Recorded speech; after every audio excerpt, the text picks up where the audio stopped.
with getting started. This is part 2 of our information session where we'll be covering the program structure, curriculum, the commitment, next steps. My name is Samantha Yonker, and I am the Academic and Student Services Coordinator for the Accelerated program here at New Jersey City University. So just a little bit about me, not much. I'm a Libra and I love long walks on the beach. And I've had the pleasure of working at NJCU since the conception of the program in 2007. So if you do the math, that's about, we're going on 19 years. So I was essentially born and then I started working here. I'm excited to speak with you tonight and to take a deeper look at what you can expect from the program. So basically in session 1 that we had in October, we covered like more of the program requirements, the admission criteria, you know, a little bit more in detail about the requirements, how to apply. And I'm sorry, in October. But if you missed it, it was recorded and everyone that's in attendance will get a link to view it. So it was recorded as this session is being recorded. So you'll get to listen to me again for 2 hours. And I'm basically doing something similar with the PowerPoint, just going over all of the admission criteria and frequently asked questions there. So tonight's session is going to be a little bit different. Okay, so we'll be looking at the program structure a little bit more in detail, financing. And I really wanted to just talk to you more about what the program really looks like and the commitment, so that you can understand what you'd be signing up for and make sure that this is a right fit for you. Also, I wanted to really just talk to you more about you know, the application process and how to really assess, like, you know, how to prepare and submit your application and that sort of thing. And just talk to you about what we offer here and how we will prepare you in a year for to be a nurse, which is something that a lot of people are curious about. All right, so as I said, in tonight's session, we'll be going over the program, coursework and academic structure, the program demands, workload, the schedule, what that's going to look like, the time and expectations, clinical placements, and financial aid, the tuition and cost planning, like what to expect, you know, the financial planning and essentially what our students should expect as far as payment for the program and additional expenses outside of tuition. And then just a few tips and common mistakes that applicants make. I really wanted to address that. And then an opportunity for any general questions that you have about tonight's material. And just for the sake of time, because we do have a tour, we wanted to do like a little demonstration in the lab so you can kind of get a sense of, you know, something more exciting, you know, what to expect with your nursing education. And this way we can make use of the time. And I apologize again for the delay with getting started. Okay. All right. So I don't know what happened there. Oop. Okay. So sorry for that. So the accelerated program is just a quick overview. Somehow or another that was moved, maybe when I was trying to log in. Intensive full-time program completed in 12 months, as you know. That's why you're all here. You're so excited because you're going to get done in a year. Very attractive. That's what makes the program extremely competitive because we're one of the shortest programs in the state. This program is designed for motivated students who are essentially ready for a fast-paced 1 year.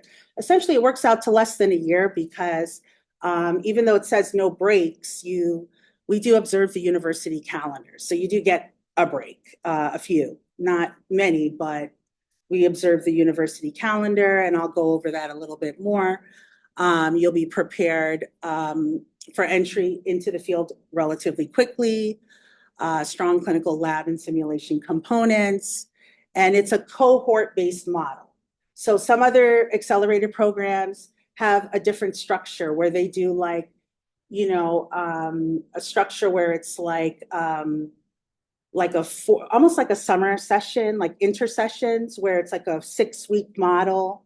And then you do like one course at a time or 2 courses at a time in a 6-week session. That's not the structure here.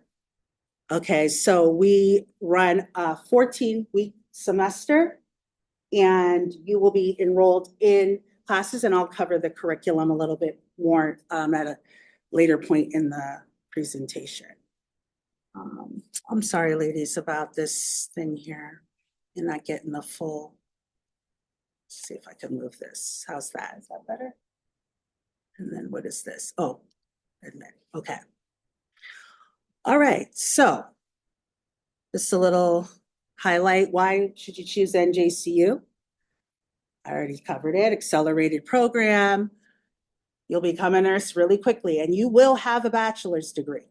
Now, just to be clear, this is a pre-licensure program. So any program that you enroll in or apply for, you are eligible to sit for the NCLEX examination. So what that means is that you need to be licensed to practice. So in the state, any state in the United States, you are required to meet the standards of nursing curriculum, and then we sign off that you have graduated and met the criteria, and then you're eligible to take the exam for licensure, and you have to pass in order to practice, to be licensed. Okay, so we are affordable. I don't like to say cheap because we're not cheap, right? Cheap means the quality is compromised. We are affordable, one of the most inexpensive in the state. And you get a high value education at a great price. And when you come to a public institution, of course, we're not a for-profit institution like some others, which I'm not here to bash or throw shade on any other schools, because we support other institutions as well. There's always room for everyone, right? Because we're all about educating nurses and providing a quality education.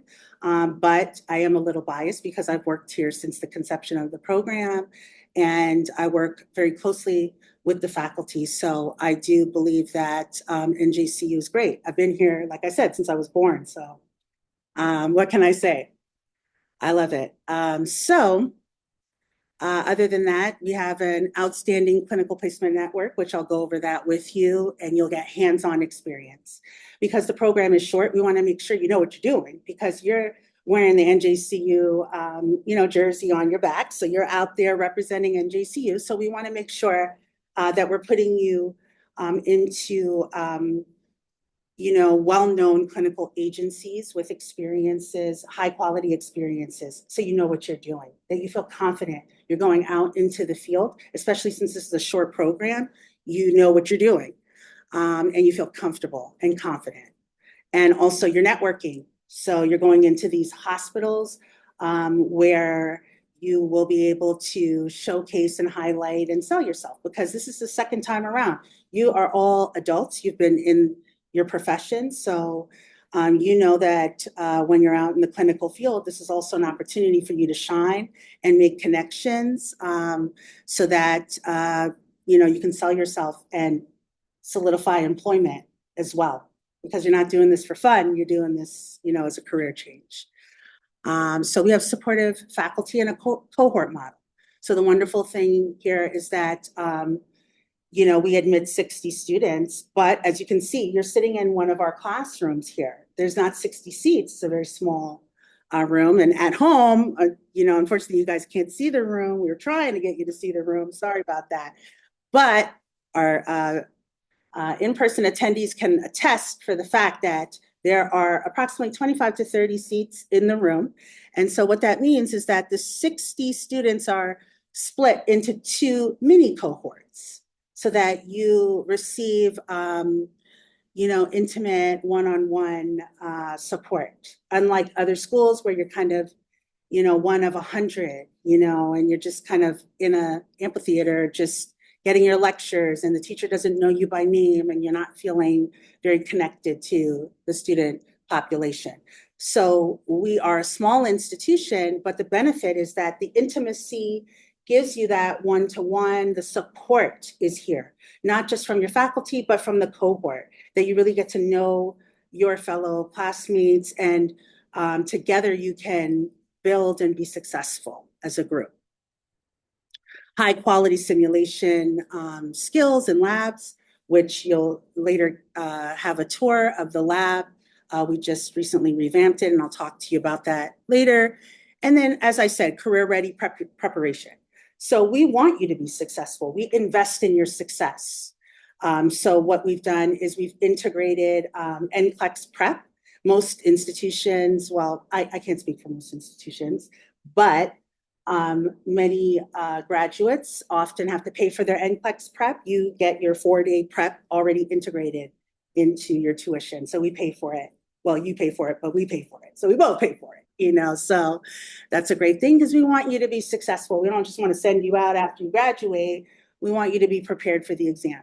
So shortly after you graduate, or maybe actually we've integrated it the week before. So, because most students don't want to come back after you graduate. So maybe a week or two before you finish the program, you'll have your 4-day NCLEX review on campus, so that you can begin preparing to pass, because that's what you're doing this for, to get licensed and practice. And we're proud to say we're, I think, at an 87 or 88% pass rate. So I know that's probably a question, because the rate obviously changes from year to year for us, because we have a cohort graduating each year in August. So our students are currently, in the process of taking the exam. And so our rate is at 87.6, but we like to, push it up a little bit, say, 87, 88. All right. So that's just a few reasons. All right, so we're going to take a quick look at the curriculum snapshot. Okay, so this is a 1-year program. As you know, the admission cycle opened in October. It's going to close in February. We make decisions as quickly as we can. The reason why we essentially want to notify you as soon as possible. So February 16th is a dead stop deadline. We usually do not extend, because, if we extend, that delays the decision for everyone else. And, we try to exercise that courtesy for everyone who submitted that application to get that decision. So the assumption is that most students are applying for multiple schools. While we want to believe that we're your number one and we're the only person that, the only institution that you're applying for, which is great, and maybe that is the case,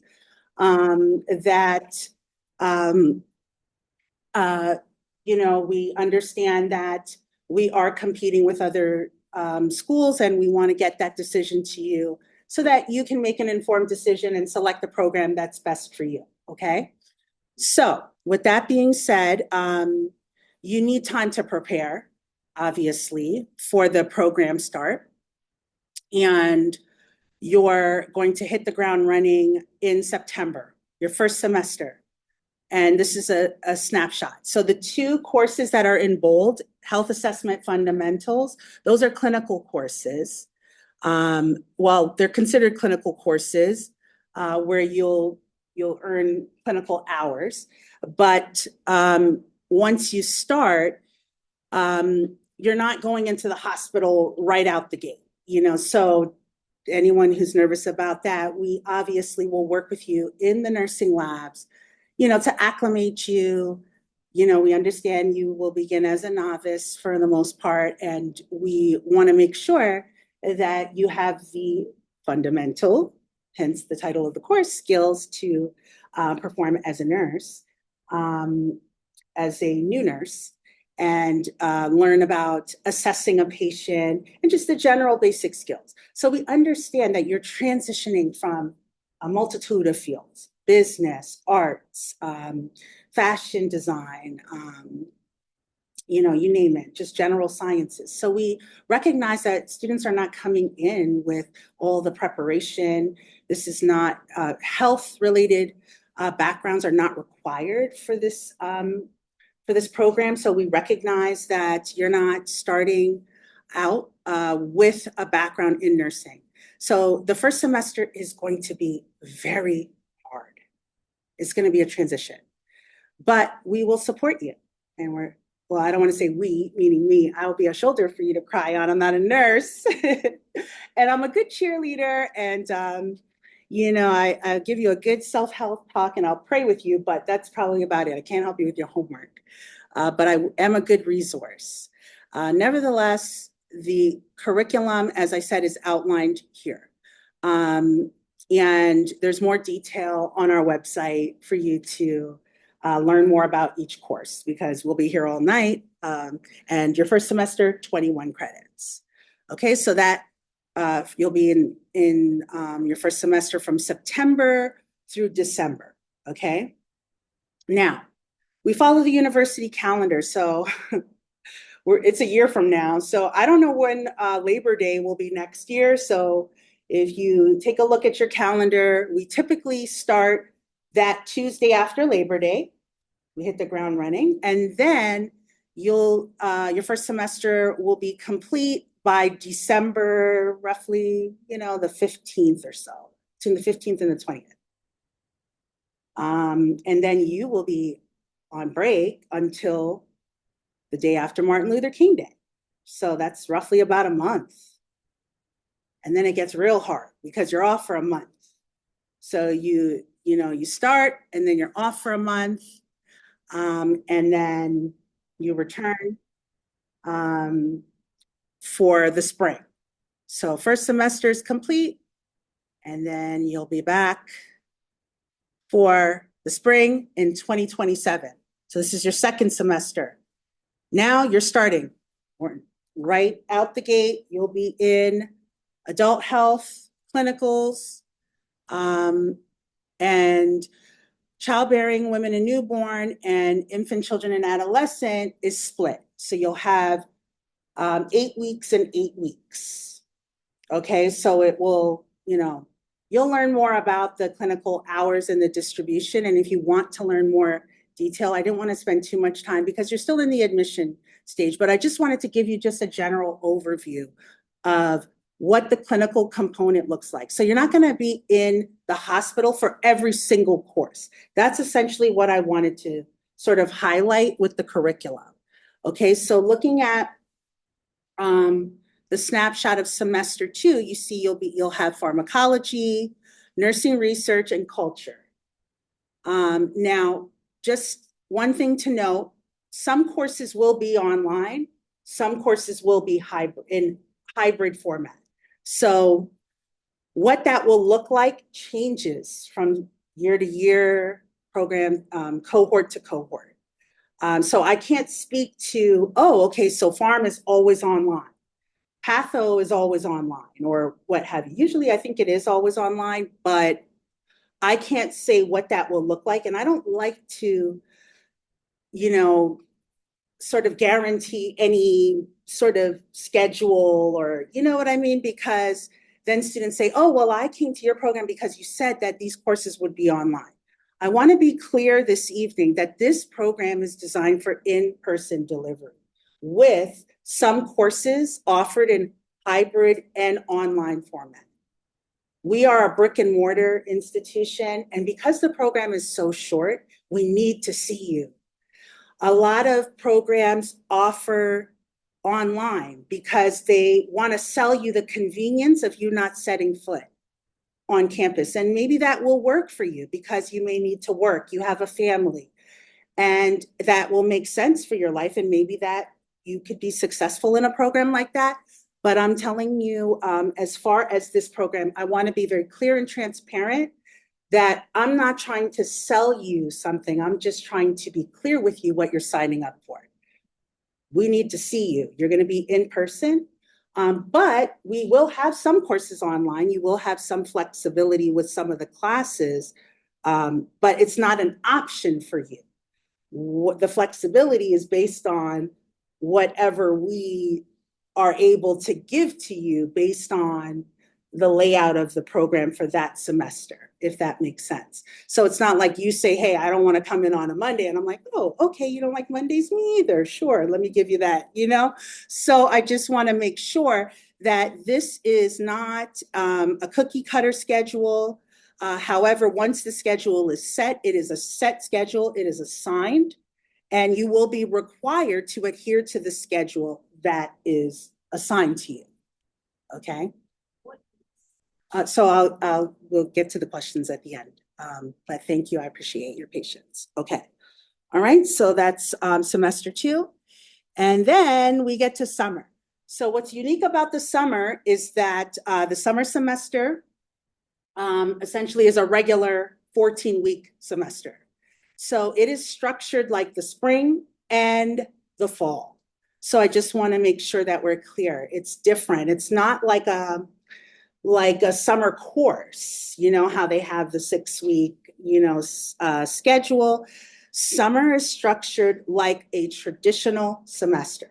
So when you complete your second semester, you will have 1 week of grace, maybe 2, depending on when you end with your spring semester, if they lead up to the exam week.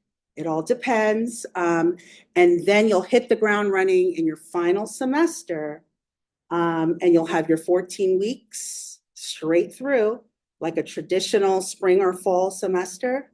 And then you graduate in August. And we have a pinning ceremony for you, which is my favorite part. I plan the ceremony, and I get to see you walk across the stage and say great things about all of you and mispronounce all of your names. Just kidding. I'm going to pronounce all of your names correctly, actually. But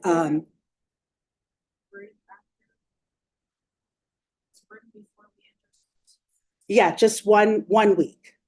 Yes. So one or depending on, so it's just like in a traditional program or college, like if some instructors might give you your exam your last day. They don't take they don't give you the exam in the exam week. So if that's the case, then you would end a little bit earlier. So it just really depends. So I can't speak to what that would look like, but what I can say for certain is you will at least have 1 week, because there's a 1 week break for faculty. So that also will apply for students. Okay, so that's basically the snapshot. So it'll be fall, spring, summer. So fall 2026, spring 2027, summer 2027, and then you graduate in August. So you start in September of 2026 and graduate the August of 2027. So it's quick. Like when we say a year, it's really actually a little less than a year. Okay, so just to give you a little quick overview of the demands, okay? So 30 to 40 hours are required for class, lab, clinicals, right? So you're going to be in class it's a full-time day program, right? So some classes may start at 8 in the morning, maybe 2 to 3 hours. You'll have a lunch, and then you'll have an afternoon lecture, right? So you might have 2 classes or 3 classes during the week, depending on the semester. And then you'll have 2 clinical days, depending on the semester. Okay? Now, in the first semester, you have a required lab assignment. So you have to go to lab 2 hours. So you'll have an assigned lab group, and that is an open skills lab that you'll be required in the first semester, just in the first semester only, in addition to your fundamentals and your health assessment clinicals. Well, it's health assessment lab and fundamentals clinicals. But it all starts out as quote unquote lab because you're going to be in the lab. And then fundamentals, like about 6 weeks in, you'll be subject to an assessment with your clinical instructor. And then you graduate into the clinical field. You'll be assigned to a hospital, and then you'll move into the hospital for the final, second half of the semester. Okay? 20 hours is recommended weekly for study, but obviously, depending on, you as an individual, everyone is different.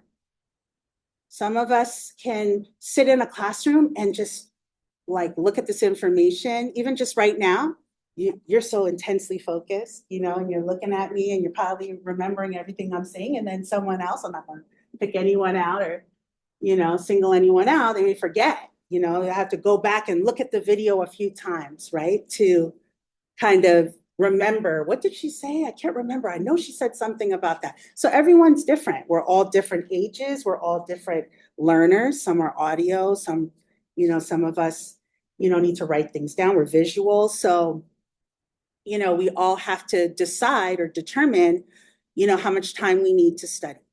So the point of all of this is just to give you a snapshot of what the schedule is going to look like. So the trade-off is you'll get done in a year, which is wonderful.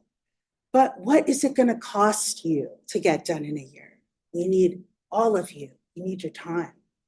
So the reality is if you're working or you're not able to commit full time to studying, it's not just about coming to class, right? Because you can show up in a classroom, but you have to commit outside of the class to being able to retain the information. Nursing is not an easy academic program. Most people do not make it through. Our program, they do, but that's because we make sure that, you understand what you're signing up for, and we provide you with the support to get through.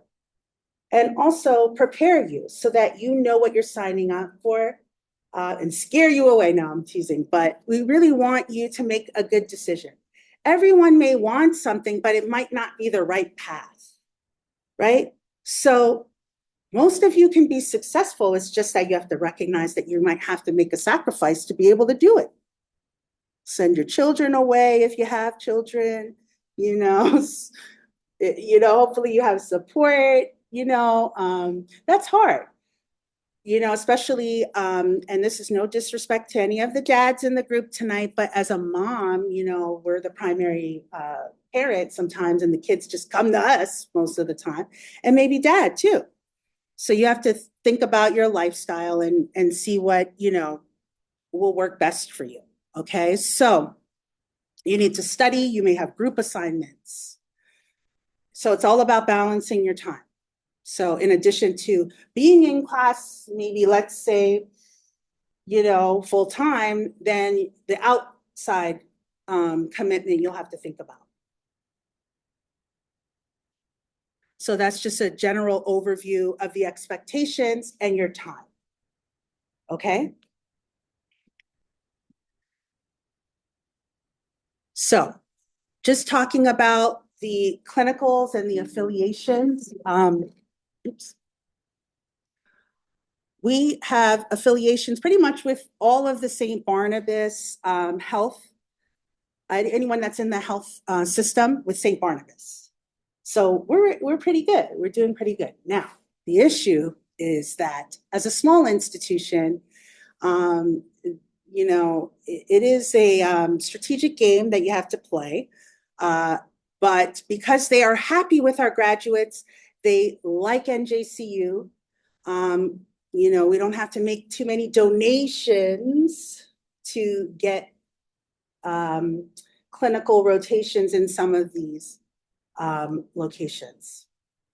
However, sometimes we are not always at the top of the list. So we don't get notified until 3 weeks before the semester starts. So this is why we have to let our students know that you have to keep an open availability. And I don't want to say 3 weeks, but sometimes that happens. So we may be able to give you a range on the time frame of what your clinical placement may look like at some of these hospitals and locations, but you have to understand that we can't guarantee that you're going to be in a clinical site 20 minutes from your home. So again, The wonderful thing is you'll be done in a year, but you may have to travel for an hour and a half to get to a clinical site, so you have to understand that there's trade-offs, right? It's give and take. So we may require you to maybe do an evening clinical at one point, but it's for a short time, right? So I just find it interesting that a lot of students, once they're admitted, they want everything. They want the convenience. I want to be down the street, and I get it, but I want to be forthcoming with you now as an applicant, what you're signing up for. That if you accept admission here, we're going to try our best to accommodate you. But 60 students and trying to get you all to the location close to your home, it is quite the puzzle and quite the Rubik's Cube, to solve. So we can't always do that. We do try because we just love our students and we want to accommodate you, but it doesn't always work out that way. So we want to notify you that we need that flexibility and it's for a short time. So we're going to get you out of here in a year, and in exchange, this is what we need from you: flexibility. All right. So in a few minutes, hopefully, I'll try to get through everything. We can't always promise, even though, as you know, we cannot create scenarios in real time in the hospital. So you could go to clinical for 3-4 weeks straight and wish that a baby would be born, and then your colleague is going every week and they're like, oh my gosh, I got to hold the baby again. And you're like, what? Man, we need to switch clinicals, So you're not always going to get those wonderful experiences in real time. So that's why we have the wonderful simulation lab, upstairs, where we can simulate experiences in the event that you don't get these things happening in real time, and also create experiences for you in our simulation environment so that you can practice, right? So that you're not feeling uncomfortable, like where you're in a real setting and you're like, I don't want to mess up someone's medication, right? So they can simulate these experiences where there's a fake patient and, you can feel comfortable and relaxed to practice. Okay, this patient has X, this patient has X, and then you can kind of think it through and get accustomed to thinking like a nurse. This way, when you're in these real life situations, you'll remember, oh yeah, when I was in the lab and I had this situation with Sim Johnny here, I remember I had to do X, right? So that's why these simulation experiences are important, because clinical experiences give you a real life experience, but we can't simulate in real time situations happening. So you could be in a hospital for 7 hours and nothing happens, right? You're just going and giving a patient their meds and taking notes, so this is why we've upgraded our lab. So I just highlighted a few things that are really neat that, are pretty cutting edge right now with the virtual reality, which is something that a lot of schools are trying to implement.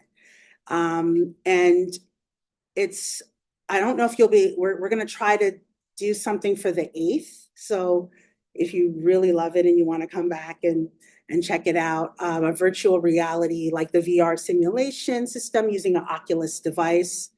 And it lets students engage in an immersive decision-making scenario. So I don't know if anyone's ever done those VR things and put the headset on, like the games. It's kind of similar. So you're in a setting with the VR headset. So we can simulate situations like that in our labs. We have the Laerdal Cloud Capture, which deals with our sim mannequins, like the one that you see in the video clip here.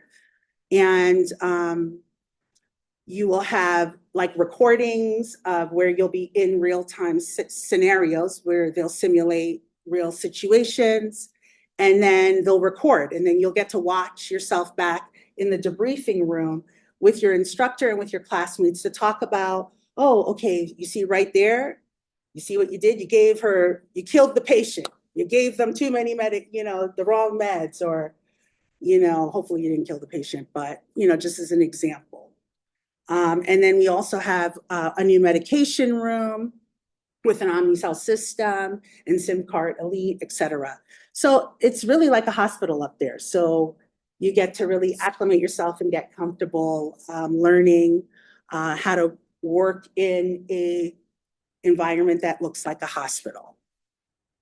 So the reason why this is important is because this program is so short, a lot of people are concerned they're not getting enough exposure in the clinical setting, that there's too much classroom time. So you also have access as well to really go in there and practice with your classmates. All right, so enough about the space. I'm just gonna move into just a little bit more about the cost, okay? So as it stands right now, this is what the tuition fees are now for 2025, 2026. Standard increase is a 3% every fall. So per semester, the tuition rate is $13,196.40. That is the flat rate. So because you're taking over the standard 12 credits, we just integrated the cost as a flat rate for the tuition, and then the nursing fee on top of that, which pays for access to the lab, your testing, code access. You get an iPad, so that covers your iPad, which you will keep after you graduate. Little miscellaneous fees that you will pay for, like clinical instruction, all of the nursing supplies that you will use in the lab. So that's what that covers. And that's a semester to semester fee. So the estimated total for 3 semesters in totality for the whole program right now is $42,400. Okay. And then additional costs, $2,500 for required uniforms, additional books, but they're incorporating the cost of books into the tuition. So that's just like additional resources if you need them. And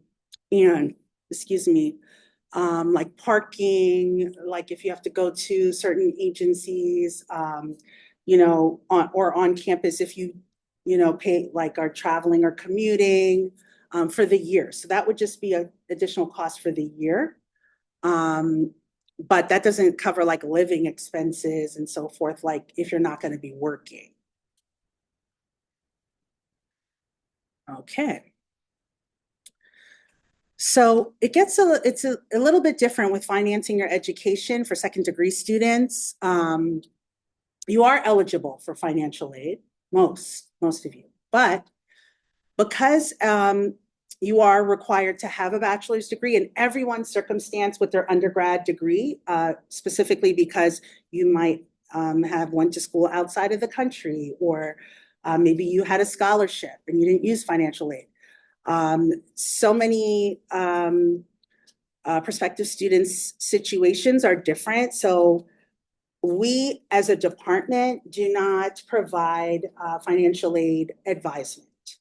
However, we have a whole department at a university level that we have a designated ABSN financial aid advisor who will provide advisement. The issue, and I want to just notify you now, is that they're unable to provide advisement in the pre-admission stage. So as some of you may already know, the reason for that is because we cannot access your FAFSA information unless you have been admitted. So that information is not available to the institution until you've been accepted and accepted admission to NJCU. We can't see your FAFSA data or any of your, your eligibility results to determine how to even advise you. So like, let's say today you go and fill out the FAFSA application and you're trying to assess, can I afford this? No one from the NJCU financial aid office would be able to assist you because they can't access your information until you've been admitted. And that's the reason we try to get you a decision early. So that way you could get all this stuff figured out before September. So you will find out if you've been admitted to this program, give or take by April, the latest. I aim for March because I'm managing all this stuff. So I'm trying to get you a decision. I'm not playing. I'm trying to get you back a decision by March, first week of March. But obviously there's, I try to give people a little, grace with certain things because it's not their fault if the school held up the transcript. So I give a little bit of grace, but I'm not Jesus, so I don't give too much grace, but a little bit. So that's that. So I just want to let you know, two things to know. NJCU's financial aid office is essentially going to act as your guide. Once you're admitted, I organize a webinar and an information session with their office so that they can provide you with, direct advisement and guidance. So you'll get the support that you need so you can figure out how to pay for your education, because this can't happen unless you can pay for it. So this is important. So there are options though. So I want to encourage you though, there's money out there. Do your research. There's a lot of money on the table for healthcare, people who are in pursuit of education in healthcare, even as a second degree student.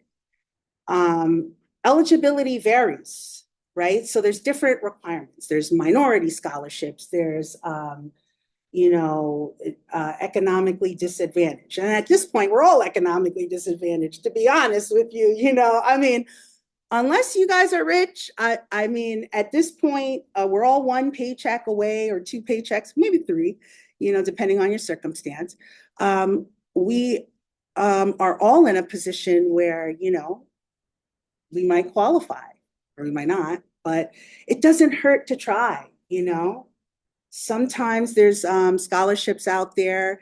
You just never know. It just might be just performance-based, just being a good person scholarship, who knows? So just apply for everything. I just had some students get awards for just like little things like books and what have you. It takes a little bit of time, but once you like write one or two, like papers or essays, then you can kind of, just tweak it a bit and kind of just submit it everywhere. So it's worth trying. We do have like internal scholarships that we do offer, but the challenge is that you'd have to be here for like one semester before you can apply. So what will happen is once you're admitted after your first semester, then I will let you know, like, oh, okay, here's the criteria, here's the deadline. So I'll be sending stuff out to you as you move through the program. And so again, once you apply, you really, the most important is that you submit the FAFSA, complete the required documents, review the aid package, excuse me, sign and the entrance counseling. This way, there's no delays with advisement. Because if you don't do what you need to do, then they can't advise you, okay? So that's on the FAFSA end. Now, what you need to budget for: tuition and fees, books and supplies, clinical costs, transportation and living expenses. From what I understand, there are like cost of living loans, like you can put in for loans. So like, let's say if you're in a position you really want to do this program, if you have good credit and a cosigner, two very important things. work on getting your credit right, and work on your friend group, people who have good credit, or family members, and you can get a loan to cover your living expenses for the year. And some people do that. Okay. And it's worth it, so that you can put yourself in a better position. Well, I shouldn't say it's worth it, but I believe it's worth it. If you believe it's worth it for your dream, this is what you really want.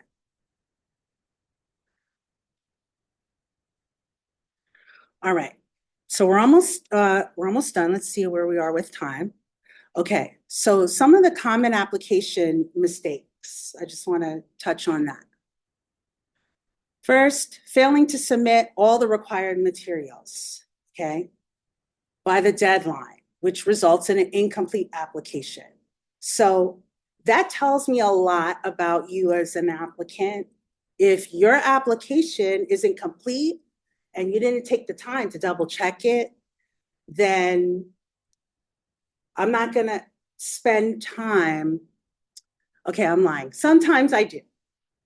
It just depends, like particularly with references, because I know sometimes the reference you might have followed up.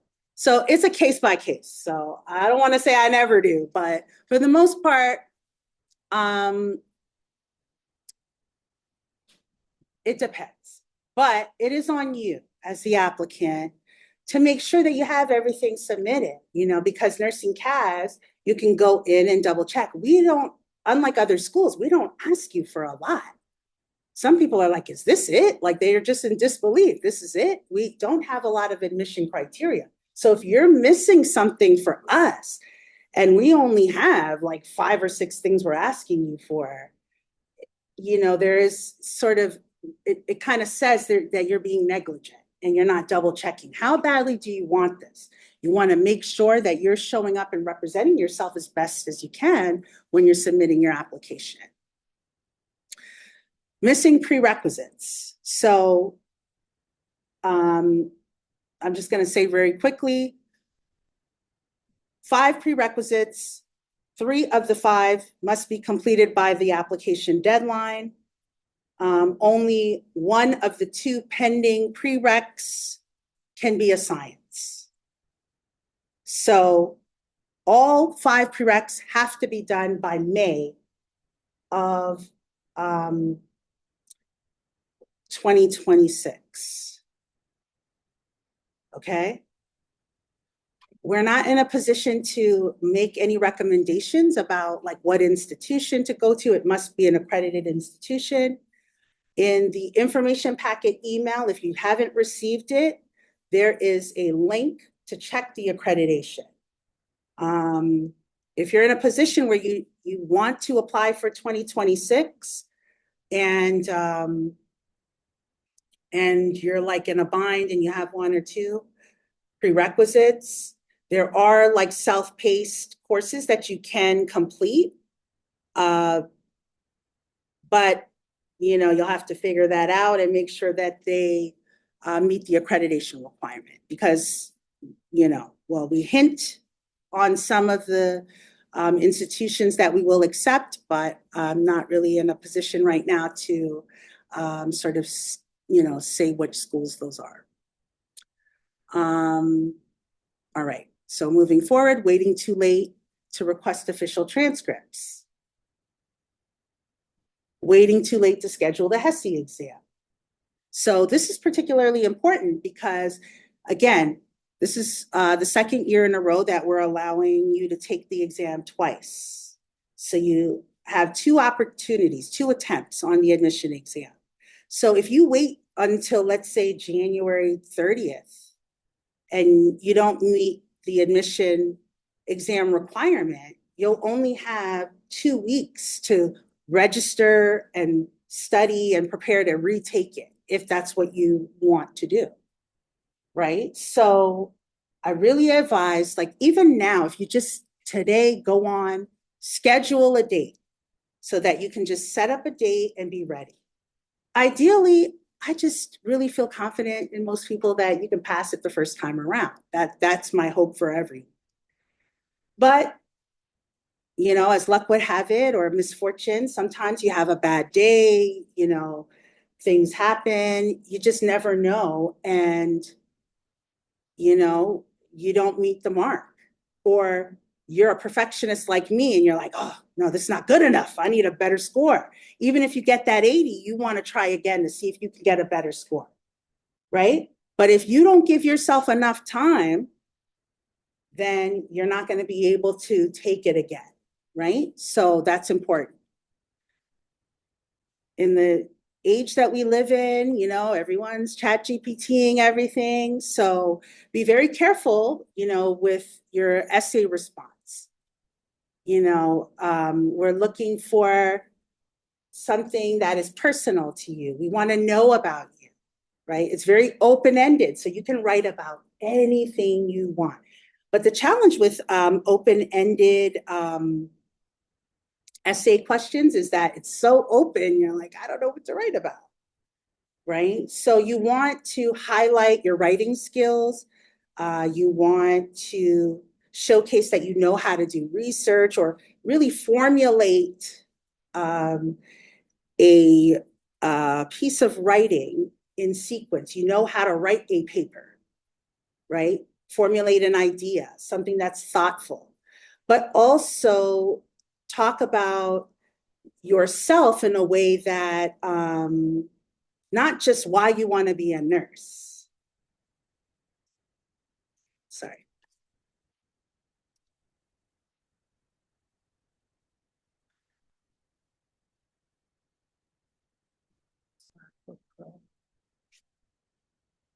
I don't know where I'm supposed to enter that in.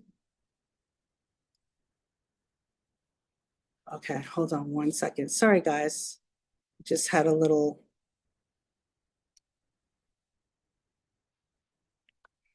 Hold on for 1 second. Just try to get the airplay going again.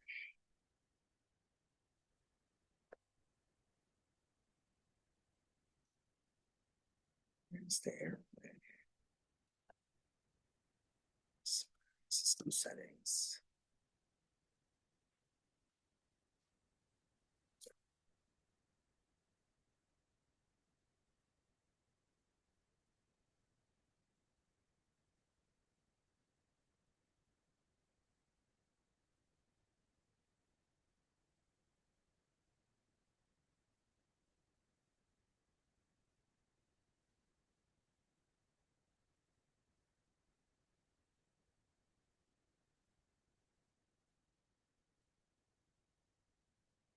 Choose this Apple TV, ATV.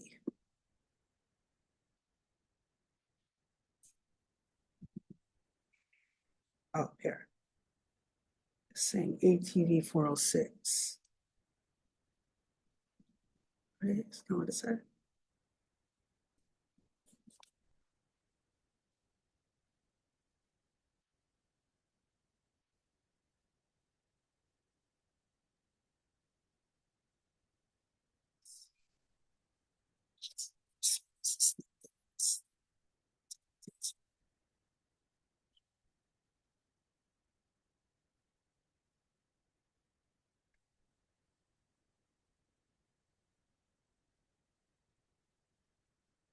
Okay. All right. I only have one more slide anyway, so I will share it with you. I'm sorry, guys. Because I don't spend too much more time holding you up. Okay.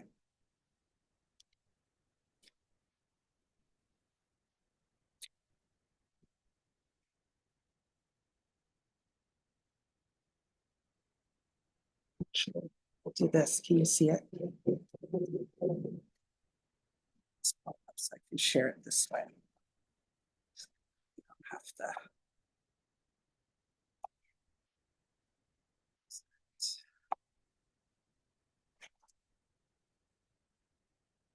Am I done with that slide? Oh, yeah. Okay. So, and then the last point was just typos and errors in your application. So that's kind of pretty standard. I can't tell you how many times people don't double check their essays or their resumes.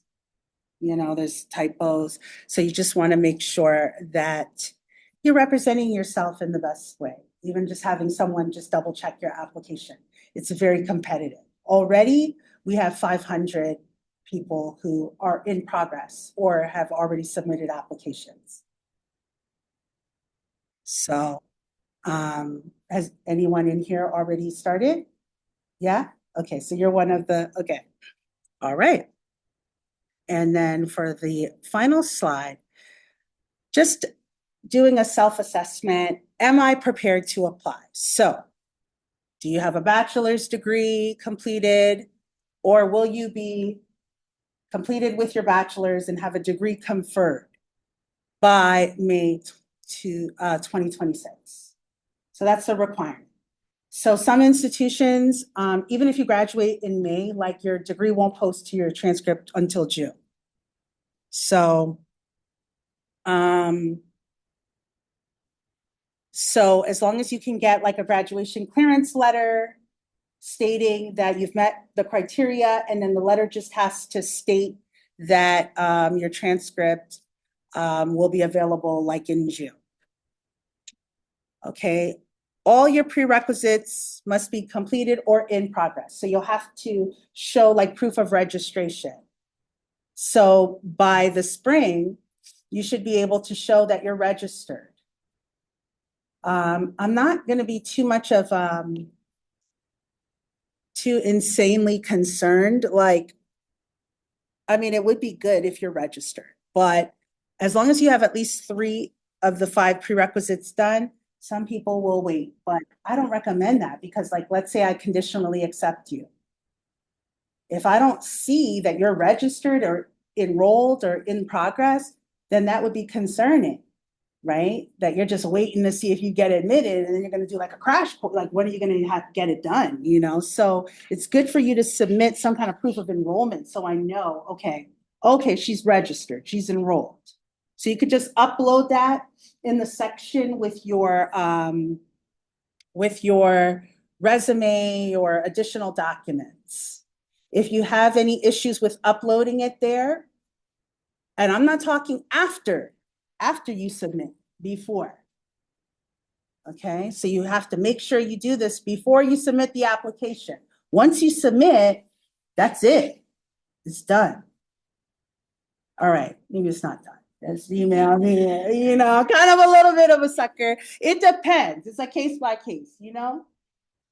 I do feel sorry because I know people go through things and maybe you panic. You know, I'm not that bad, but you know, I try to be kind because I know things happen. But you know, if you're just always like, oh, I don't care, and you're just kind of careless, then I'm gonna be like, come on, you know. But let's see how it goes. But I'm telling you now, just try, and then we'll see how it goes. And everybody's laughing at me. Don't be laughing at me. Okay. All right, so are you prepared? Did you schedule your HASI? Everyone on there? Recommenders. Don't ask your mom or your dad. I have people like asking family members, your mom. Well, sometimes your mom might say something bad about you. I know my mom probably might.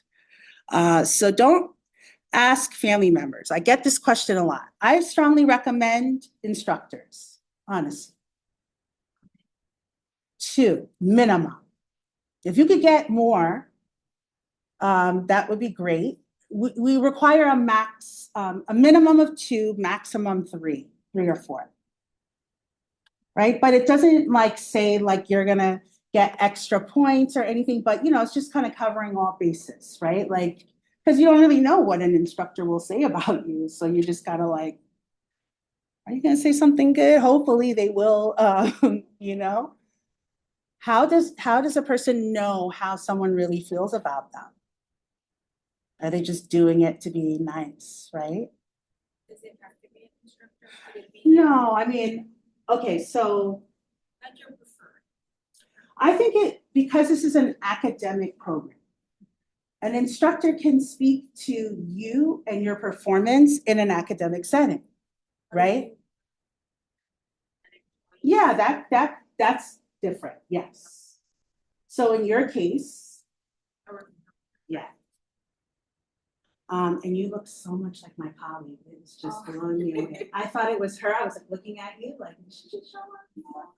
Yeah, well, I know now, but anyway, so yes. So if you, and even still like a supervisor, like let's say if you've been out of school, I mean, not everyone here is enrolled in the prereqs or in school. You can't like call your instructor up like 5 years, hey, you remember me from your micro class 5 years ago? And they're like, no.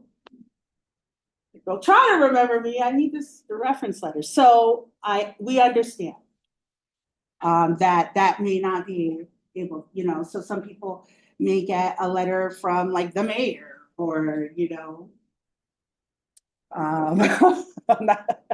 but you'd be surprised. That's impressive. I'm not saying go get a letter from the mayor, but you know what I mean. Like it has to be, someone who can speak to you as an individual. Why are you a good candidate? What about you makes you unique? So you want them to talk about why you would be a strong applicant. Why would you be a good nurse? And why are you a right fit for this type of program? This is a hard program. What is your name? Winifred? Winifred is so hardworking. One time she carried me up the stairs. She's very strong. She nursed my mom back to health. Somebody who can speak to you and maybe the qualities that you have that are consistent with what a nurse would look like, So you have to kind of pivot. If you don't have an instructor who can speak to your academic rigor, then you might want to select someone who can speak to your qualities that are consistent with a nurse, that you have a caring heart. And that's something you want to consider too. If you don't like people and you don't want to care for people, this is not the profession. Because I don't want you caring for me if I end up in the hospital or my family. You have to want to care for people. It's important, right? The money is good, but you'll never make enough money, if you're chasing the dollar, right? So you have to think about that. But I kind of get a sense that most of the students who are here, you want to transition because you're not fulfilled in what you're doing, So I usually feel that, and I commend you for taking this step and for showing up tonight. And now, well, you can't see it. Well, you guys can see it here. That concludes the presentation, finally. I'm so sorry. And we're gonna open the floor for questions. So we have 37 people who stuck it out with us. Thank you, everyone. I'm gonna try to see if I can open the chat. My goodness, let's scroll back up here. Okay. Hi, good evening, good evening. Take your time, thank you.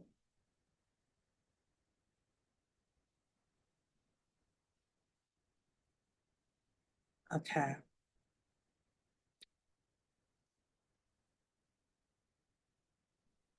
All right, so I'm gonna get to the questions in the chat. I wanna open up the floor to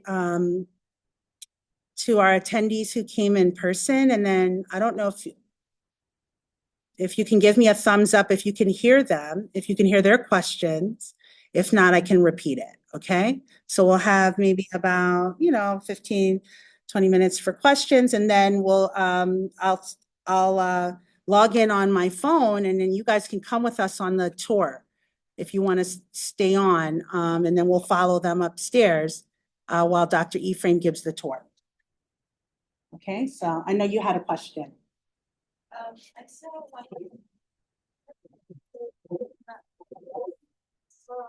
Clinical course, is clinical course different from tuition, or is it included in the tuition? No, yeah, the clinical courses are included. Yeah, so it's not an additional expense. But it's more like if you have to travel to your clinical assignment or location, let's say if your clinical assignment is an hour and a half away, you may need to consider gas money or parking if they don't have a visitor lot where, you know, you can park for free or a free lot. So that's just like an added expense for travel. You may not want to pack your lunch, so you might have to, you know, think about lunch. So clinicals, being that they're off campus, you think about the expense for travel, food, parking. But you don't pay separate. The clinical is incorporated into the clinical course. So it's paid as a flat rate per credit with the course. To take prerequisite classes, Mhm. what do you know that you need? Okay, so, um, I'm gonna send the link out with the admission criteria. I don't know if you, have you received the information packet or like? Yes. You did, okay. Yes. So typically what we do is like anyone that expresses an interest looks at the prereqs. So you can kind of assess whether or not you've completed the courses or not. So there's 5 prereqs: anatomy 1, anatomy 2, micro, statistics, and a developmental psychology course. So the way you know is if you want to apply for this admission cycle, you know you have to have at least 3 of those courses done by February, and only 2 can be pending completion by May. Wait, 3 have to be completed by February? Have to be completed by the deadline, February 16th. February 16th. Yeah. And then only 2 can be pending. Ideally, that's sort of a courtesy because you have to remember, we're admitting you conditional. Now, if you're competing with 300 people with all 5 completed, right? You really gotta be understanding that those 3 that you're submitting probably should be all A's. Because you would be admitted conditionally. We're taking a chance on you that the 2 pending courses, the 2 pending courses, course grades, that you'll even complete them. Because that admission decision is going out at least 2.5 months before the spring semester is even over.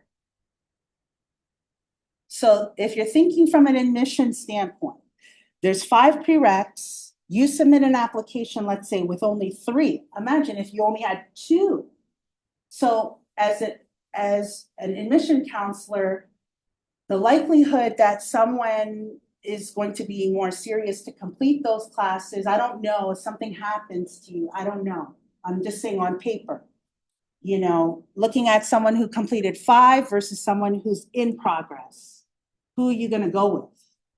Who's the better, who's the better candidate on paper? But that's not to say that I wouldn't consider you, because holistically, let's say your HESI score might be higher, or other, your admission essay was stronger. We're not just looking at the prereqs as an isolated, as the independent, or the only criteria. So what we do is a holistic review of applications, which is what affords us the ability to say, okay, I'll let you have some prerequisites in progress, but you can only have 2 and only 1 can be a science, because I can't have 2 science courses in progress, because that won't give us a legit anything to sit our hat on, that how strong is your performance in the science prereqs? We don't know. Because if you only have 1 done and this person has 3, it's kind of hard. But if you have 2 and this person has 3, then it kind of balances out in terms of rolling the dice on qualifications. It weighs out. So again, it's easier to make a holistic decision when it's like that. So, yeah.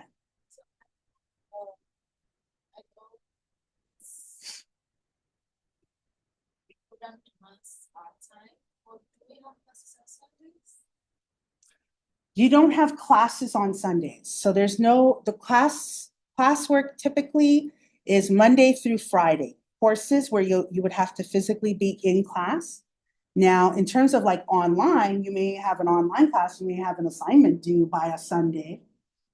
There, in the rare case, have been clinicals on a Sunday, very rarely though.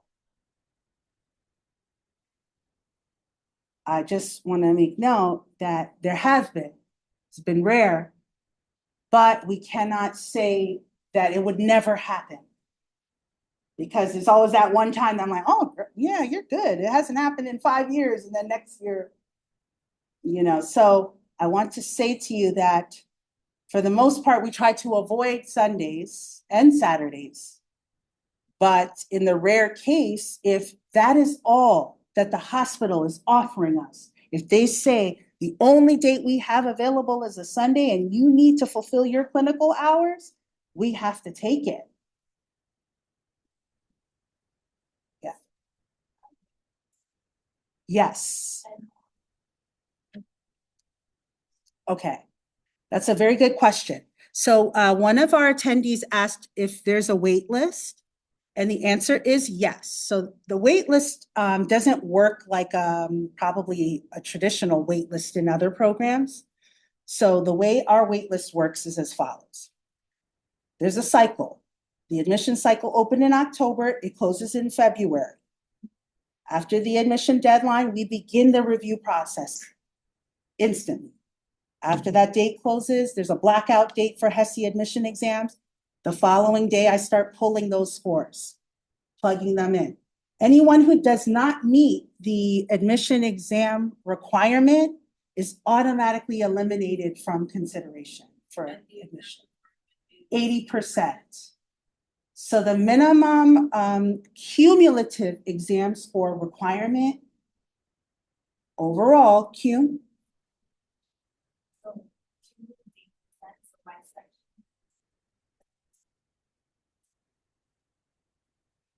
okay, so yeah. So the weight, how that weights out varies to get to an 80. It's like with any exam. Absolutely, we do. We do. It just kind of depends. So I'm going to just say this to you. I'm just going to be 110% transparent because if you haven't noticed, that's just who I am, right? Anything less than an 80 on any section doesn't look good. Period. Like if you're like sitting at like a 78, like, okay, right? But 72, 71, maybe on one section, okay. But if you're like in the 70s for like, if you like, let's say some people will get like, and this is a good question on the weight of the HESI exam. So if you get like a 95 in English, that will bring up your Q, right? Because you could get like a 72 or like a low 70s in the math and like a 60 in the math. But if you have a high score in math and English and low scores in the sciences, you'll still get that 80. But just like you asked, the individual cumulative scores in math, English, anatomy, biology will all pan out differently for everyone, right?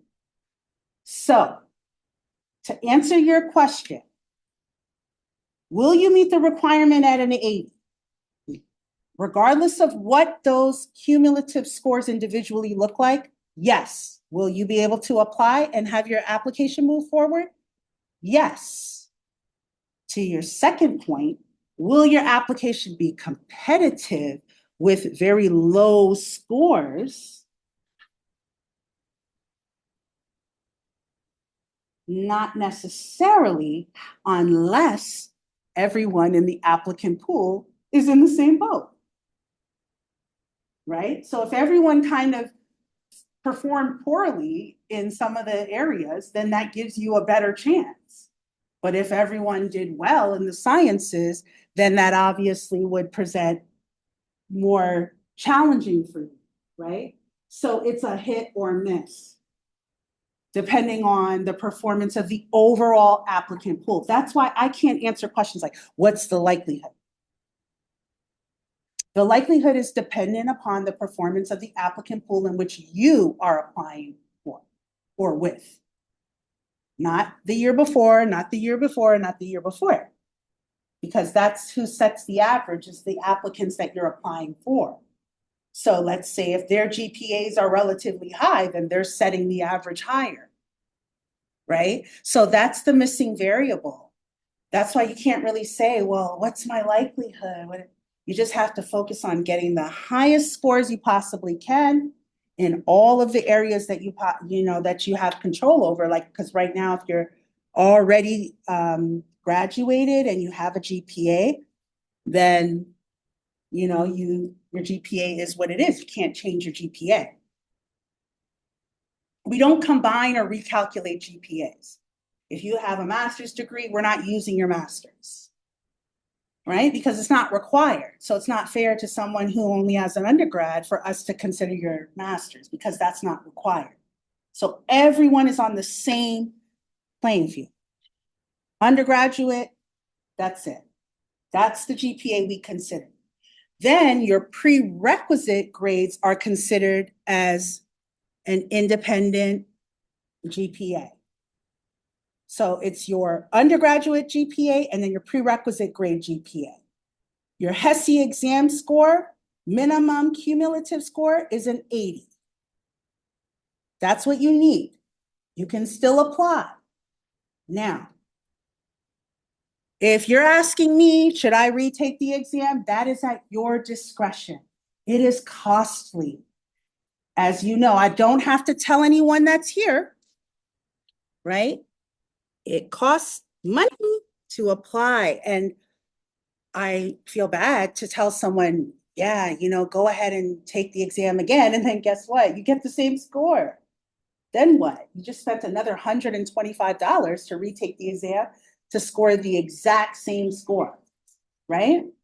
So it is at your discretion. So shortly after the decisions are made, as far as elimination of the HESI exam scores, then we move into reviewing to check to make sure you meet the prerequisite requirements. And then your application is moved forward. All complete applications, all your references need to be in. You need to make sure you have we'll be checking to make sure you have an essay, your resume, and then your application is moved forward to a committee member. The committee is made up of faculty within our department. All ABSN faculty who will be teaching you are looking at your application and scoring you accordingly. Now, to answer your question about the wait list, a wait list is created only for the admission cycle in which you apply. So we select the top applicants, 60 seats are filled. And then depending on how many additional candidates are qualified, it could be 15, it could be 25, we create a wait list. And then applicants are notified who are admitted, applicants who are waitlisted are notified, and then depending on the students who whether they accept admission or decline. So everyone that's offered admission doesn't necessarily accept. So it kind of works in ranking order. So 60 students receive an admission letter. Let's say out of the 60, 5 say no. The first 5 on the wait list will receive notification that they've been admitted, and it goes in sequence. It may not happen right away. So that wait list stays active until Typically, we keep it active until, I would say, roughly about maybe June 25th or so. Usually, it's roughly about 6 weeks before the semester starts, maybe 8, depending, because we do not want to notify someone 2 weeks before classes start. It's impossible for you to meet all of the requirements, even though students are willing and able and saying, I'm ready, I'll do whatever it takes, but it's just not enough time. And we don't want to do that disservice to a student to try to prepare, order uniforms, get their finances in order in 2 weeks. So we have a cutoff. Usually it's about 6, maybe 4 to 6 weeks. So that, and then once that wait list is active up until that point before the semester, a few weeks before the semester begins, then the wait list expires and applicants will be eligible to reapply for the following admission cycle. The wait list doesn't continue on. It expires after that admission cycle is over. That's it. So there will be a wait list for this admission cycle. And then once we admit candidates and the semester begins, applicants will, on the wait list, will be notified that they can reapply. And that's the way it works every year. So the wait list doesn't just stay active and then we just pluck people off of a wait list. There's no rolling admissions. We have an admission cycle. The deadline closes. We select 60 candidates. We create a wait list. Students are notified accordingly as a seat or if a seat becomes available. Waitlist candidates are ranked. We do not disclose the rank. So if you are waitlisted, we will not tell you, oh, you're number 5, you're number 6. We just don't. It just, yeah. I know maybe it might, it won't, it's just too much emotional turmoil to be like, oh, I'm 10, I'm never gonna get it, because you never know. You never know. I think I covered the question. What time and date will classes start? Can I do this program? I already have a degree. Yes, you can. Are all classes in person or are any virtual? I believe I did address that. This may have been said already, but what email are we requesting official transcripts to be sent to? Okay, so there is a process for official transcripts to be submitted through Nursing CAS. No transcripts come to the institution. I did receive some electronic transcripts via our nursing email account. We do not accept transcripts to the institution. Everything is processed through Nursing CAS. To learn more about how to apply, how to submit your application, all those steps, I'm going to email you the first, a link to the recording of our first information session. Must the essay be exactly 700 words as the maximum described, or it can be less?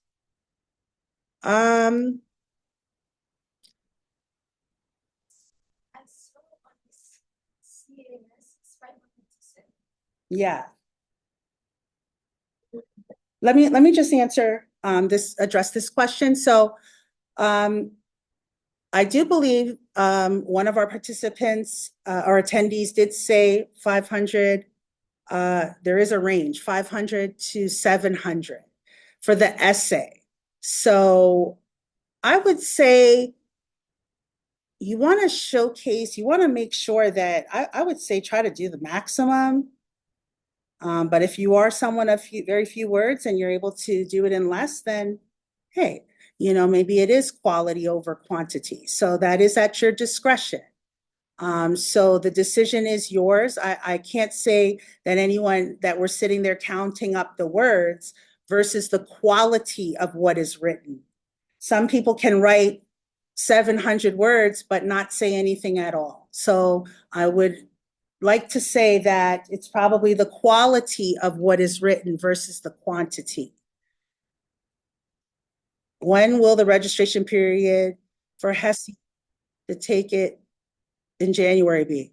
The HESI admission exam registration period has been open since October. Again, there's registration instructions on our website, and there's a link in the information packet email. I'm going to type. Actually, this is what I'm going to do. I'm going to send everyone who's in attendance this evening an information packet email, and also a link to the recording from the first session so that you can watch the first information session email that talks more in detail about how to apply and all of the admission criteria. So, and also it looks like some of the attendees have been answering some of your questions. So thank you for that. We don't require the T's, it's just the HESI. I apologize if I missed it earlier, but our classes at specific times, typically day versus night. Yes, so I want to be clear. Clinicals, the morning rotation begins at 7 a.m. This is very important because we had a lot of issues with some of our admitted students this semester. They said that it says nowhere in our literature or at no point did we make this clear that the morning clinicals begins at 7 o'clock in the morning, okay? So you need to be prepared because you'll have to travel, and also it starts at 7. So we always want to be a little bit early, 6:30, 6:45, because you have to park. And anyone who's been to a hospital knows it's a long walk. It's never really a pull up and just walk right in. So, you'll need to be prepared for a long walk, okay? So the clinical rotations, if you have a morning rotation, it's from 7 to 1 typically, and afternoon is from 1 to 7. And I'll tell you now, we cannot guarantee you being assigned to an evening or a morning clinical.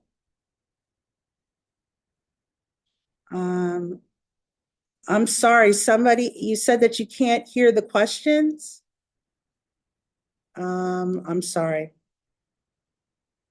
I will send you a recording of this information session, and I will also, I believe that the recording has all of my responses transcribed, and I'll also write a summary of my responses. That was at 6:30 though, so I'm not sure. Okay. Let me see if there's anything else. Chemistry and chem lab cannot be counted in place for micro.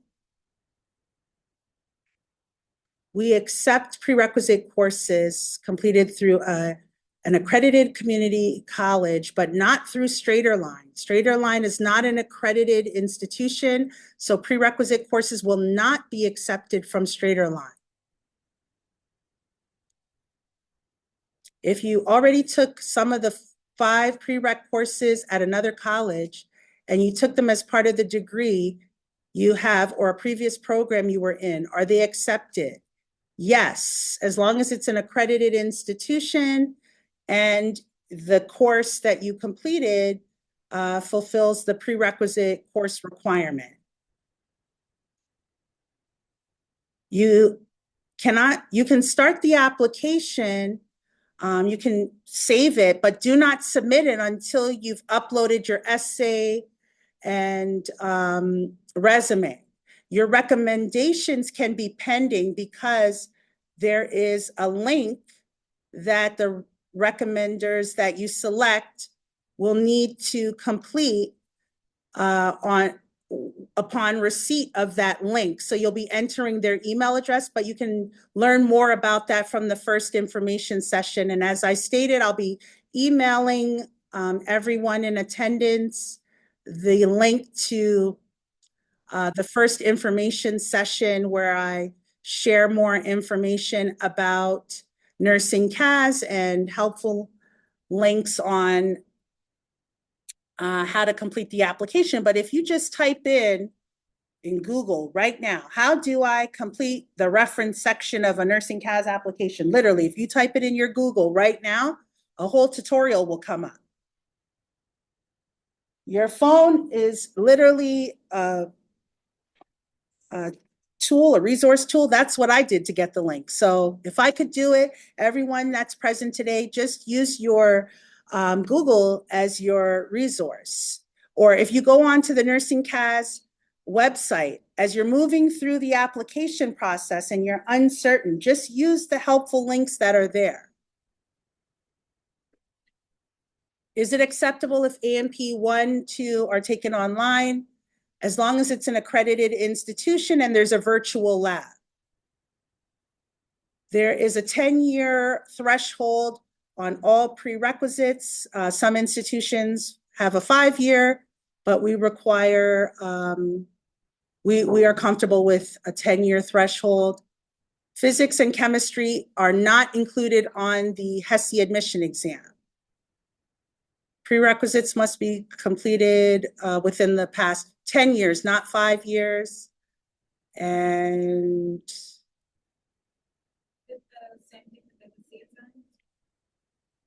so say I'm not able to apply for this cycle, but I take the HESI exam is good for 2 admission cycles from the time you take it, 2 years.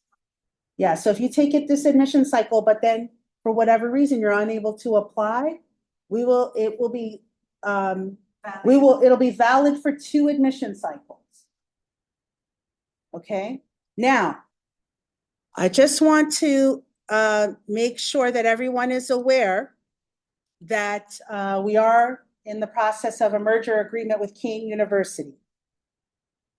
So if in the event, we will honor, obviously, the admission criteria for this year. So if you're admitted, you're being admitted under the NJCU requirements, etc. We do not know what could, we do not know how this could be impacted for the following year. So what I'm saying now for 2 years, I don't know, we're going to be under new management by next year, right? So the program curriculum, from what I understand, will be the same. We cannot answer any questions about Kean and what that agreement will look like, other than what we understand is that they will honor what is in place at the time when they take over. So once you're admitted, you'll be admitted before June 30th, which is when the merge happens. But it is important to know that you will have a Kean University degree. Okay, so your degree will be a Kean University degree because NJCU will be completely merged with Kean University if it goes through. So all things considered, that is important for you to know. The good news is that the tuition is pretty much slightly cheaper than ours. So we don't anticipate any significant increases in the tuition. However, the tuition is always subject for increase, but as a state requirement, it will always increase at a 3% rate in the fall. Okay, but moving forward, once the program is under new management, I cannot say what will happen after September.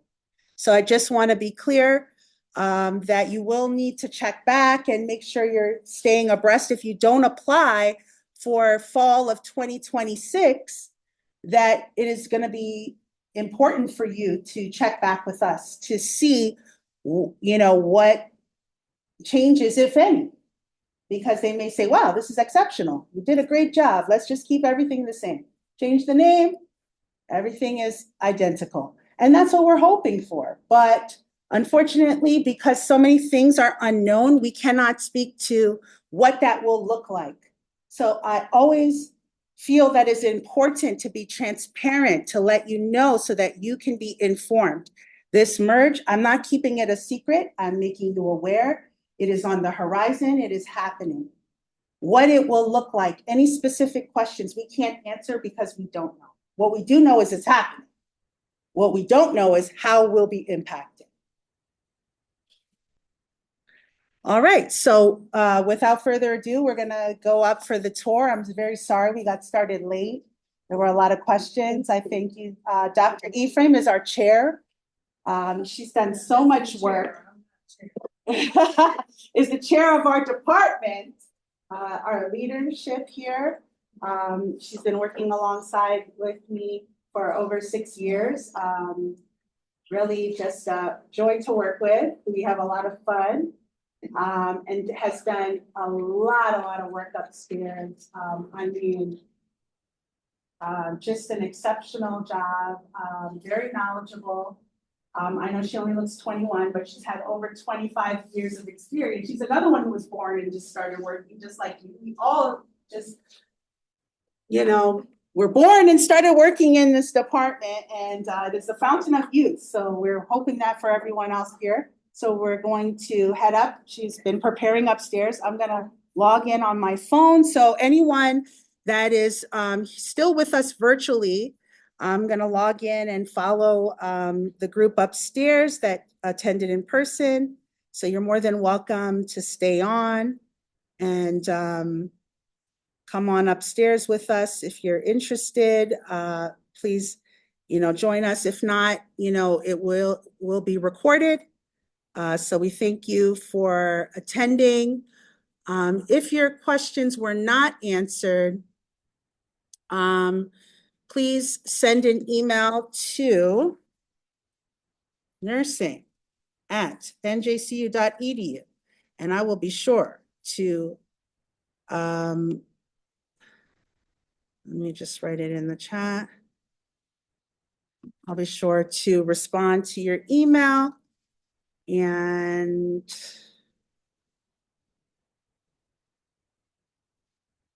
I hope you all have a good night if you're not staying. If you are, great. I'm going to log in now from my phone, and we'll see you upstairs. Yes. Okay, so. Can you just walk with me because I have to log? Yeah, I'm sorry. I think I'm gonna. Okay. But, Yes.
And these little there's not before the person is still on here to find that and open up the door and take out the medication, but this is very antiquated.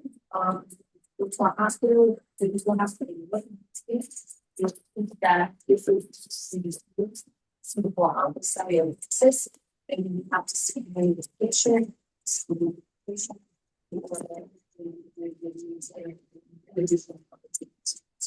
this is just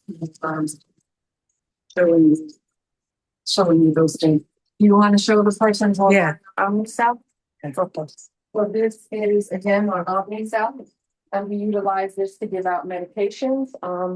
It requires a multi-factor authentication. We have the scanner. I didn't show you guys the scanner for you to be able to give out the medicine. And you know, in order for you to give the med, you would have to scan the patient's band. And then, you know, ask the patient what their name is, you would check your orders, and then you would go ahead and you would scan your medicine to give to the patient. Okay. Oh, it's Again, like I said, it's filtered. Hold on. I'm again, sorry. that's okay. How do I? Again, like I said, it will pop open once you put in all the patient information correctly, and then it'll open for you to be able to take out that message. Sure. How do I do that? Here, I will.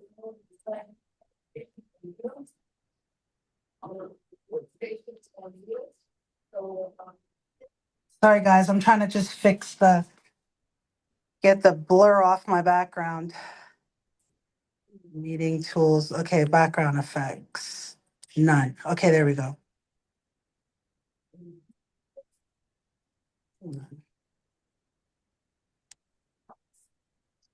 Okay, here we go. All right.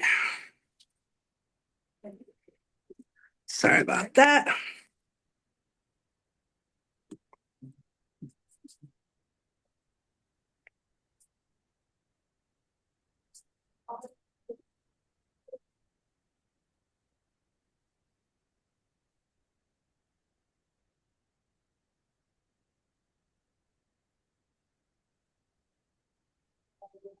We'll go into the simulation experience. This is says debriefing room, but we do pre-brief and debrief here. So at the faculty lecture, if I can have you in my notebook, thank you. You got it.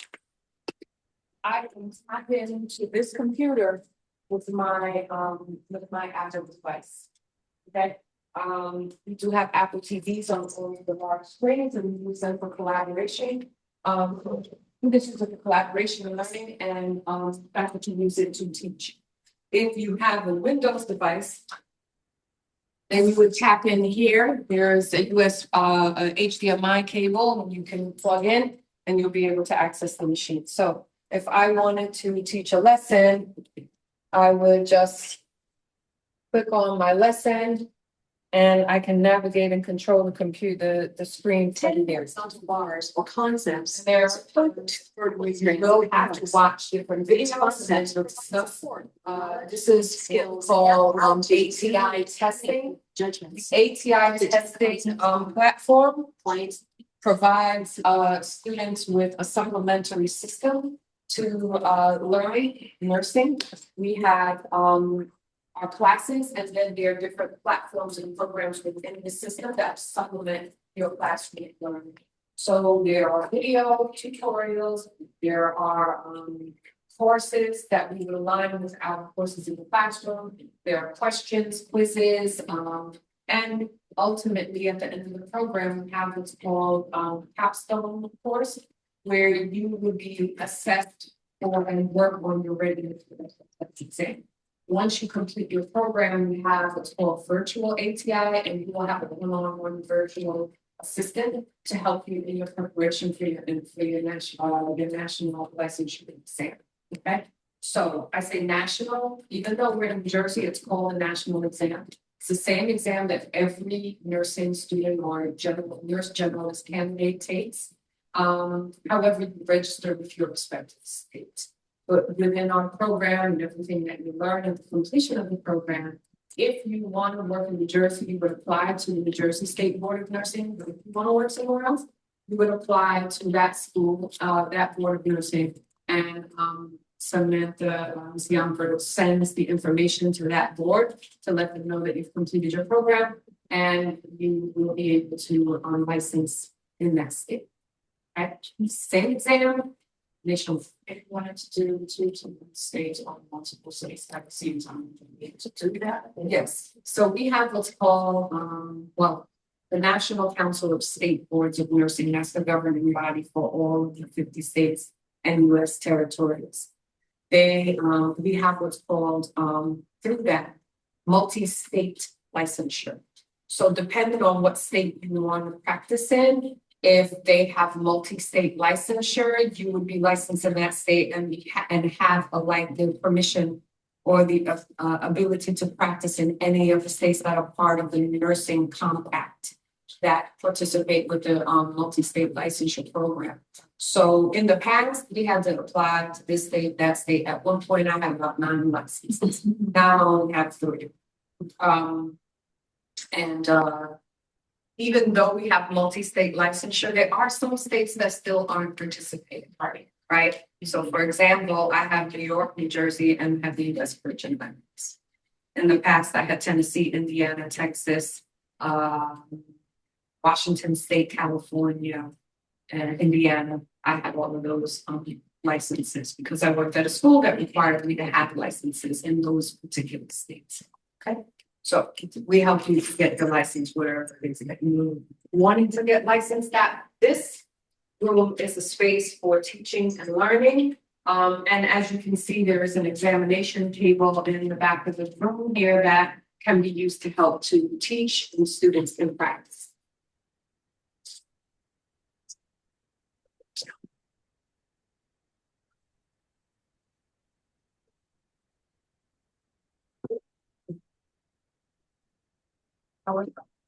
This one is called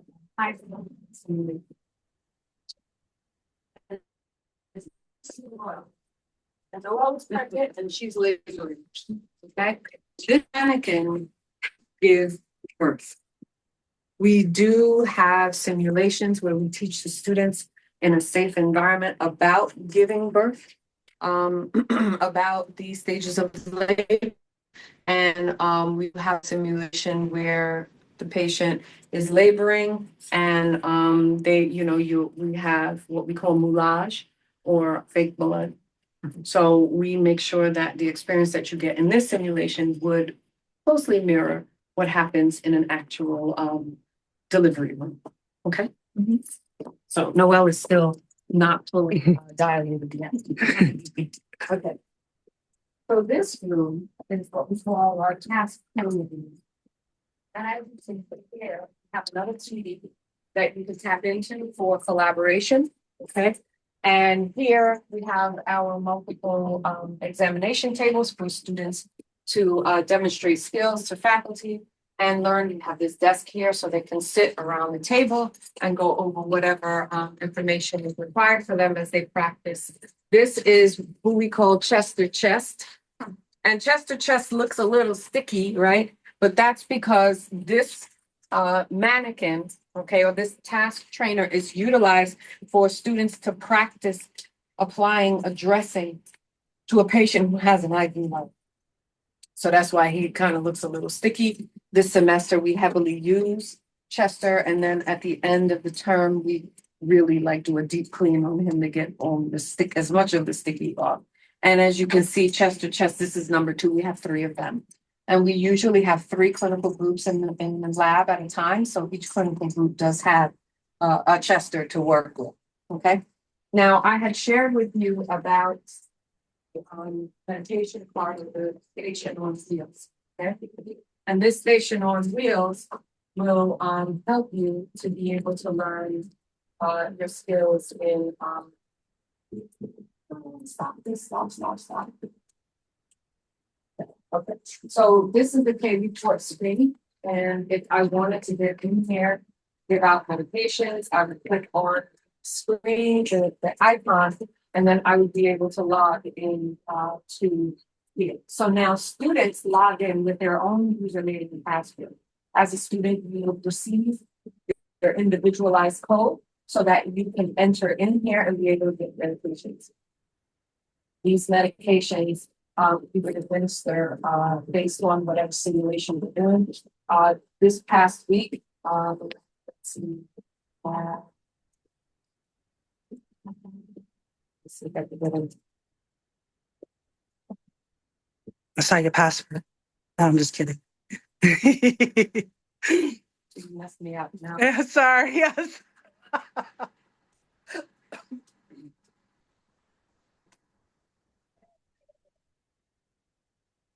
I bet you I can get it. Oh, you are. I made it. Yes. Yay. So in this drawer, I have 3 drawers that are active. Okay. These drawers have potassium chloride, furosemide, and diltiazem in them. And it tells you what classification of drug it is here. Potassium is an electrolyte supplement. Furosemide is a loop diuretic, and diltiazem is a calcium channel blocker. And it tells you whether or not it's a prescription, and all of the medications that we administer are prescriptions. Okay, so these are the patients that are logged in here. And in our simulation, we were using Susie's student. And Susie's student had a order for insulin. So in order for them to administer, they would click on administer. It says it's not stocked or it's not ready, and that's because we didn't use this cart. But once you click on this, it would open up the cart. You would hear the drawer pop open, and then you would be able to access the medication to give your meds. This device, there are 3 of them. They align with the Omnicell that we just saw, and we invested in these carts so that we can have you simulate medication administration. When you get to the hospital for your clinical rotation, you will have experience with utilizing a device like this. So your process in getting into the system and giving out medications will be much easier. Okay. And then you can come up here and practice anytime, because Susie's student is active in the other rooms, and we have some students that are here studying. So if they wanted to practice meds, they can go into the room where Susie is and give medications to and practice their steps. If I wanted to stop one of these drawers, I would add stop. See, and just open the 3rd drawer for me to add the medications that you can use with our scan, right? And then we would put in how much is in here, and that's how we would prepare for you to come and do the scales for medication administration. Okay? So that's that. Every student again has a login, and then able to access it. So this page.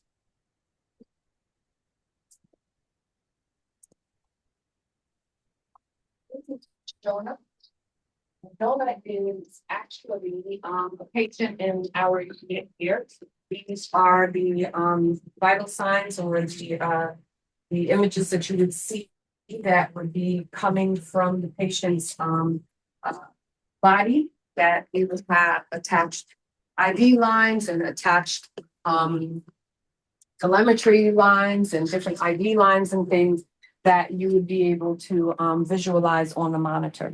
Because it's simulated, it's all like wireless and electronic, but if you were in the hospital, this patient would have all types of wires and things. And if you look closely, she's breathing. Okay, she's also blinking. Yes, your patients in the hospital will breathe and blink. If you want, I do have 2 stethoscopes here that if you want to listen, you can put it on the stethoscope. There's alcohol so you can clear the ears. You will hear heartbeat, you will hear lung sounds, and you will hear bowel sounds. And if you touch her, she doesn't bite. She has pulses. So you can actually palpate the patient's pulses. And these are the mannequins. We have 9 of them that we use. Our lab can hold 15 patients. And we have this is called a high fidelity simulator. We have a high fidelity simulator in every room. Either myself or another one of the faculty team would be in there and have on a headphone and we can talk to you through the patient. I'll tell you a joke. One time we were working, we had a Laerdal representative here and we were doing a training session. And one of my colleagues was in the room, in the control room. And I was doing something and she screamed through the mannequin. And I think I lost all the bodily fluids standing right there because I wasn't expecting it, right? And it was so real. It was like, wait a minute. And they got a good laugh out of me. But if you would like to, you can listen. You want to try? Okay. So let me tell you how to put on a stethoscope, okay? So whenever you have a stethoscope, you always want to make sure that these are pointing to your eyes. See, they're pointing back towards the back of my head. Your ear canal goes this way. So if you put it on this way and you say, well, I can't hear, it's because you have the stethoscope on backwards. So you can go ahead and put them on.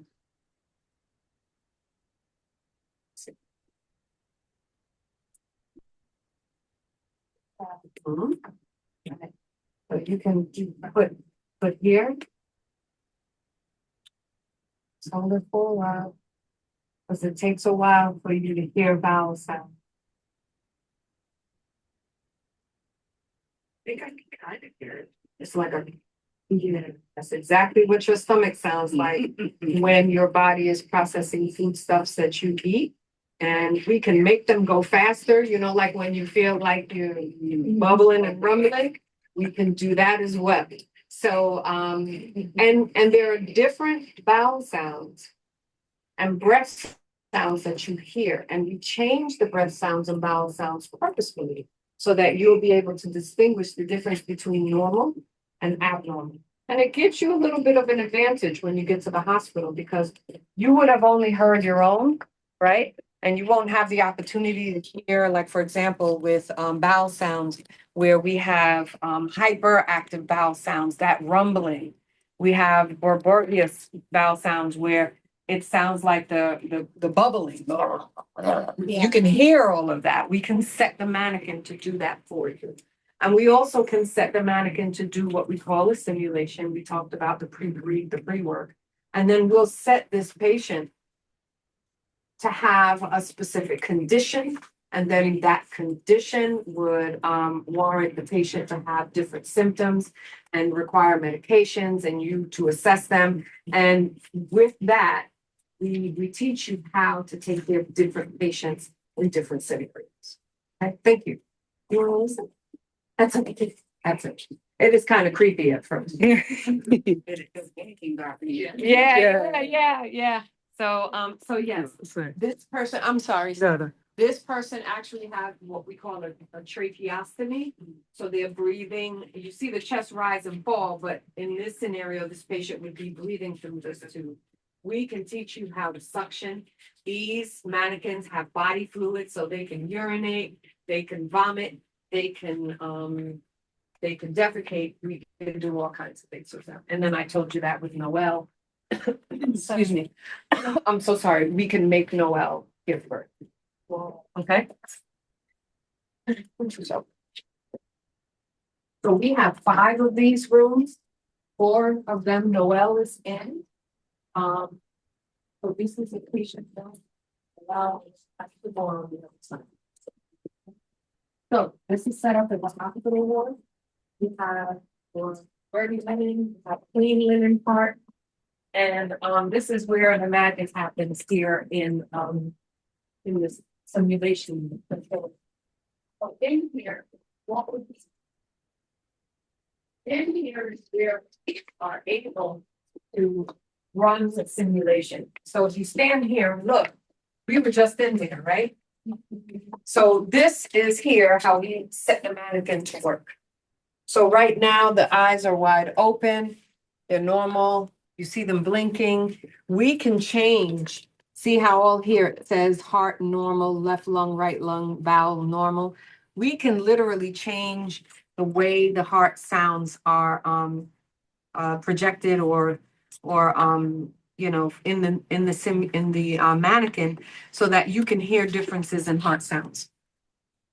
This past last Tuesday, Wednesday, we had a simulation skills lab with the students where we had each one of these mannequins with different breath sounds, different vowel sounds, different heart sounds, excuse me, to help them to determine the differences between normal and abnormal. And then learning what abnormal is and how the different abnormal sounds sound when you listen to them through a stethoscope. And some of them, we can set them loud enough that you can hear them from the door.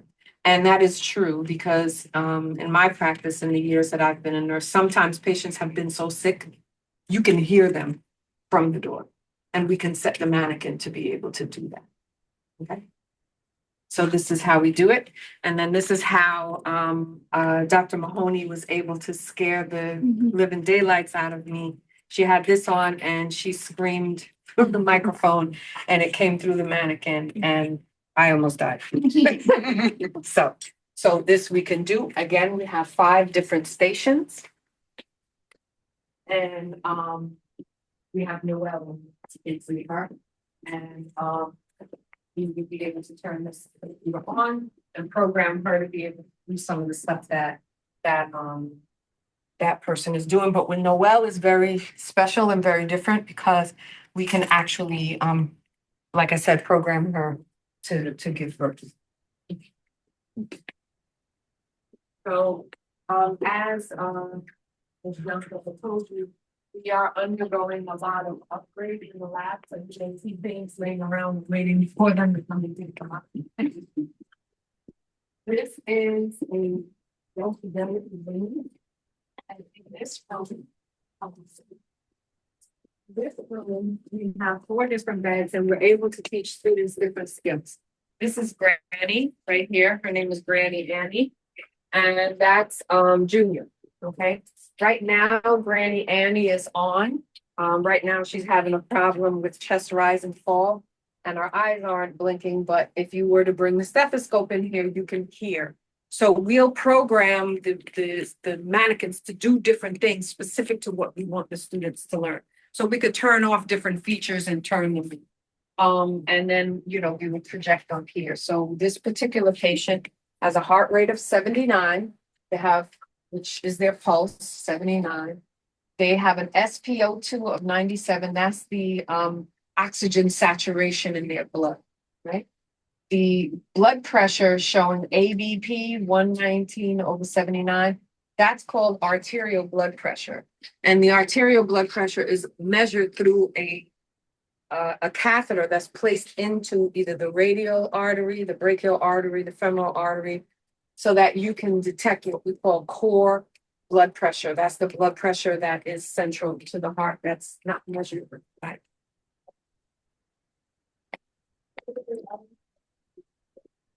I stepped away, guys, because my device is running low on battery and I wanted to show you our